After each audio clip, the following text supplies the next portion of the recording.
Sesuai dengan PP nomor 36 tahun 2021, penentuan upah minimum Kota Palembang tahun depan ditetapkan naik tidaknya akan dilihat perhitungan dan dirapatkan pada 25 November mendatang. Nilai UMK ditentukan berdasarkan perkembangan nilai inflasi dan pertumbuhan ekonomi, juga dengan melihat keputusan gubernur dan diumumkan paling lambat pada 30 November tahun berjalan dan terhitung mulai berlaku tanggal 1 Januari tahun berikutnya. Wali Kota Palembang Harnojoyo berharap para pekerja bersabar menunggu besaran UMK dan tetap bekerja dengan baik, terutama di masa pandemi, banyak yang di PHK dan membutuhkan pekerjaan.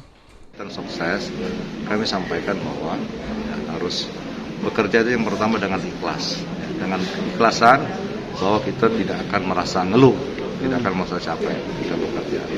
Dan insya Allah biasanya buah dari ikhlas ini satu yang kita harapkan. 2 dan 3 yang kita akan dapat hasilnya. Oke. Sebagai gambaran, untuk tahun 2021 UMK Palembang sebesar Rp3.270.930.